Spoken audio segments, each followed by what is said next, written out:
Hasta combina con el color del piso, poco. Bueno, vamos a ver qué decide como quiera. Ahí vamos avanzando ahí, raza. Guache. La chimenea, por allá están listas las sillas ya. Las sillas que van a ir alrededor del área de... ¿Cómo dije yo? Chimenea. Acabó el gallo, esta es una fogata. Error en el sistema, ¿no? Una fogata que estamos haciendo aquí. Aquí ya tenemos instalado el tubo del gas. El tubo de gas está ahí listo.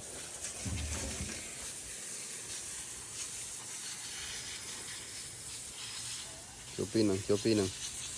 ¿Que se quede así o le metemos estoco, cemento alrededor? Que quede estoqueado y pintado.